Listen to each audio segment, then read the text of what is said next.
Hello, I'm Donald Leggett and welcome to our latest London South East CEO interview. Our guest today is John Wood, CEO of the AIM-listed infrastructure specialist InfraStrata. As you may know, they own the Harland Wolff shipyard and are developing a gas storage facility, both of which are in Northern Ireland. Welcome, John. Good afternoon, Donald. Good to see you again. It's very good to see you, John. And you've added Harland Wolff to the portfolio since we last met. So my big opening question would be, why did you buy a shipyard out of administration, and what are your plans to make that shipyard profitable? Thanks, Donald. And look, at these troubling times, I just think we need to pay a tribute to the key workers that are all around us, keeping us moving at this moment in time. Getting on to Harland Wolff, clearly we set out, when I became CEO, we set out some two objectives. One was to get the company income generating in 2019, and the other one was to diversify the portfolio. And I think with buying a shipyard, we certainly diversified the portfolio. But when you look at on the bigger scale, there's a couple of real fundamentals. The shipyard is in a key location, given it's only 23 nautical miles away from the Islandmagee gas storage site. We've got lots of things to make. The access roads into Islandmagee are smaller, and the idea with Harland Wolff started prior to going into administration. We were looking to construct bigger modules and move the modules via sea straight onto the site to keep the road disruption. So there are synergies between the two projects, you're saying? Absolutely, and I think there's 45 million a year in revenue that can come out of the Islandmagee project direct into Harland Wolff. Over how many years, John? Over 2 years, that will be over the construction period. And I think getting that construction work moving and the bigger modules moving, there's a cost saving on the overall construction, because it's much easier building components in a sheltered shipyard than it is on Islandmagee on a cold winter's January morning. You know. What does Harland Wolff have that there's someone new to the project, such as me, may not expect it to have? Why was it such a bargain? You look at the facilities, obviously one dry dock's 556 metres, the other one's 330 metres. Two great big docks like that give you an opportunity. And one of the key things strategically, and when we look at the strategy of what we're going to do going forward, we can play across 6 different markets. And by doing that, you manage to reduce the risk of one market, say perhaps being quiet when the oil price goes down. You've got the renewable sector across cruise, ferry, defence. So we're looking to be across several markets and operate in different sectors across those markets. So the range of opportunity it gives us, to reduce the risk and to maximise the facility is quite large. And when you look at that facility being fully functioning and up and running, about 80% of the capacity, with about 400 million per annum, will be what the turnover will be. So large facility, lots of options, and you've got 2 large defence programmes on in the UK, a third one on the way. The 2 existing providers don't have enough capability or capacity. The ideal opportunity there to get involved in the Fleet Solid Support project. That contract is worth 1.25 billion. And we obviously teamed with, did a MOU with Navantia early back on last year, and we're looking to convert that into a teaming agreement fairly shortly. So look, there's all to play for across the defence sector, and again, across the cruise sector. We touched on it earlier. There's numerous vessels that are now looking for dockings. I think we've got about 16 tenders out at the moment across the board for large cruise vessels, and you look at the facility we've got, it's ideal, really.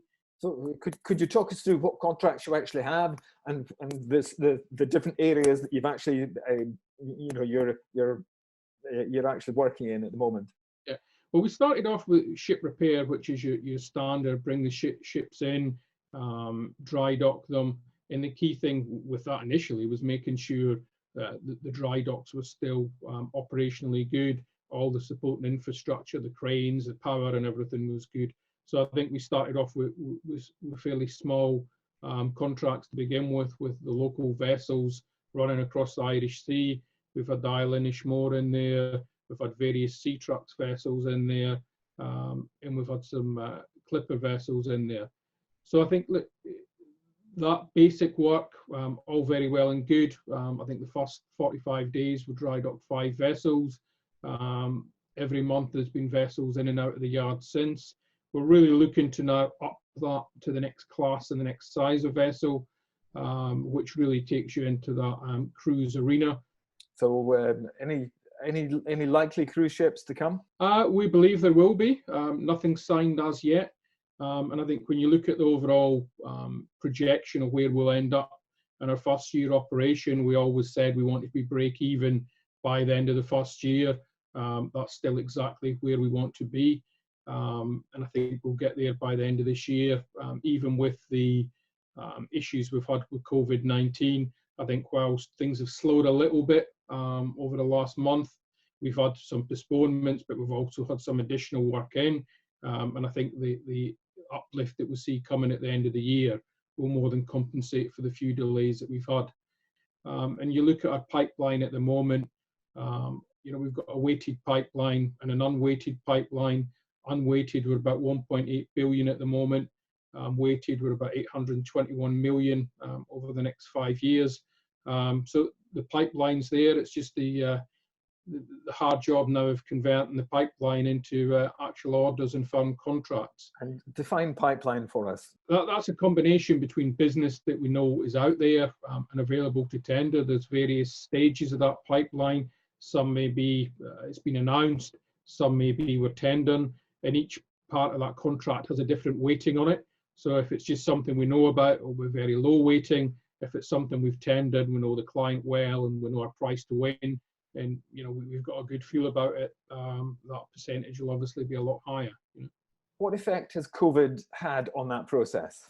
What I think you'll find coming out of that is you'll find there'll be a lot more emphasis on the UK, which we were already seeing as part of the National Shipbuilding Policy, which really said instead of the government for in defence, for example, instead of the government supporting the big 2 or 3 primes, they're really looking for companies to stand on their own feet and integrate defence and commercial vessels and start exporting some vessels. A bit of levelling up, you mean? A bit of levelling up, and you look at the manifesto. I think being out in the regions, it certainly plays into a couple of sweet spots that we've got. And I think you look at where we are initially with Islandmagee Energy, now with Harland Wolff. I think our position in that Northern Irish economy is a lot different to what it was originally. But I think over the next few years, assuming things go according to plan and how we want them to, there's 1,500 jobs that could be created in that time frame. So we'll be a very large contributor to the Northern Irish economy. It failed before. Harland Wolff failed before. Are you not concerned that it might ultimately just fail again? Well, I think when you look at why it failed before, it was owned by Fred Olsen Energy, who were really looking at their own drilling programs in the North Sea and looking to bring project vessels in, turn them round and get them back out so their oil and gas projects could hit the market a couple of years before anyone else. Unfortunately, they didn't hit any oil or gas when they were doing the drilling program. So that left the yard fairly empty. I think what we've demonstrated already, when people said, "Oh, well, you'll struggle to get the thing up and running again," we already had a number of ships in very quickly. The positive feedback we've got. So it's not just focusing on one area; it's really spreading that risk across 6 different sectors, across 5 different markets, and then throwing into the bucket the stuff that we've got at Islandmagee Energy. And then we've got the FSRU project that we're looking at on top of that. So depending on what happens with that, we throw some more in. So look, the fact it's failed before, I think, it's unfortunate it failed before. I think that the management in the yard had a really single track mind. I think the workforce that we've got are amazing. We've brought in a world-class team of management from around the globe. And I think across all the different sectors we're operating in, Obviously, I'm not involved in the day-to-day running, but being an engineer and being involved with ships all my career, I've clearly got my finger on the pulse of what's happening there.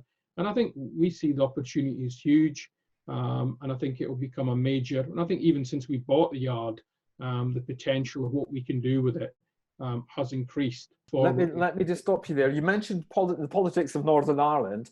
Now, post-COVID, do you think that actually might become a strength for you, because you're offering employment both at Harland Wolff and at Islandmagee, which no doubt will be in short supply and very gratefully received? Absolutely. We don't think it will get us any advantages, because clearly we're not looking for advantages by linking the ship. But the politics of Northern Ireland are simply unique.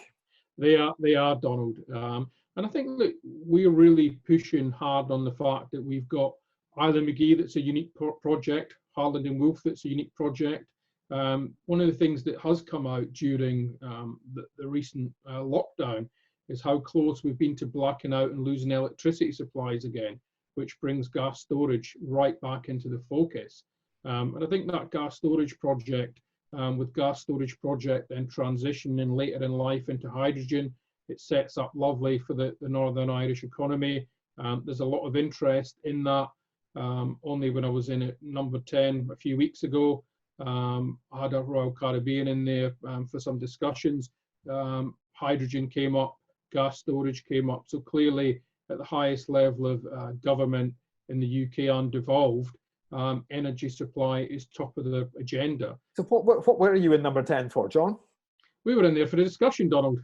And you're not going to tell me anymore, are you? I can't at the moment. Okay, let's ask if it's going to help Islandmagee, which is your County Antrim gas storage project. Give us an overview of what's happening there, and then the real issue, the marine licence application. When you look at the marine licence, I think it's really interesting in the sense that it's gone on for a very long time. Longer than you expected? Well, when we joined the business, we had the expectation that everything was in order. The marine licence was there to be issued. It wasn't until I finished the feed that I started digging into the details of what had been done and what hadn't been done, where I made a decision that we had to pretty much go back to the beginning and start that whole process again. So look, I've done that. We've gone through it. We've done the hard yards. And what we've also done is we've made that next generation of where technology's taken us with remote monitoring and things like that into the process. So I think that offshore monitoring, real-time monitoring, really makes a big difference when you look at the environmental impact of the project, you know. What's the timeline you're looking at then, John? Well, I think where we are now, we were hoping in the next month, 6 weeks, to have a decision on the marine licence. That will be now made by Minister Poots. DERA will make a recommendation to the Minister, and he'll make the decision. We're still hopeful, but look, COVID and everybody's health and safety and well-being takes priority clearly. But we are still hopeful of that decision. You know, that there's the abstraction and discharge that are going through the process at the moment as part of that marine licence. Then really that follows on to the big question that's on everybody's lips. Are we still on for FID? Are you indeed? That's my question. And look, I think at the moment, without all the information we have, yes, we are. With the investors that we're talking to, is the appetite still there?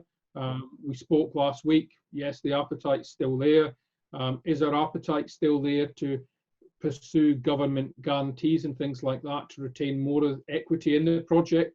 Absolutely. We don't want to go all this trouble of building and giving more of it away than we need to. So we're still, it's all to play for. And I think you're confident your funding's still in place? Yeah, I think so. But look, in this environment, given the way things have changed, until things are signed up, sealed and delivered, you don't know. We know for sure that Vitol is still on board, and look, it's that marine licence, and we've got no reason to think why the marine licence wouldn't happen. I mean, I said months and months ago that the EU funding grant reclaim would come through. You would see that NS this morning that it came out. But you did actually get your EU grant in eventually? It came in this morning. The RNS went out today, so the cash is in the bank. And look, I think with all construction projects, there are things that take longer than others, and I think that was one of the key, going back to where we started, that was one of the key things of bringing Harland and Wolff into the equation, so that we have an income generation whilst we're waiting on that project going through. Any regrets about taking on board Harland and Wolff? Absolutely no regrets whatsoever. I think when I look at where we are now to where we were, clearly nobody wants to see COVID happening because it's a travesty. But when you look at the Harland and Wolff business, it probably plays more to our strengths now than it did, given that all the dry dockings are up for grabs that were previously contracted. There's over capacity of vessels versus yards. So for us, it's a great opportunity and really encouraging time to push forward, you know. My last question to John, paint a picture of the next 6 months.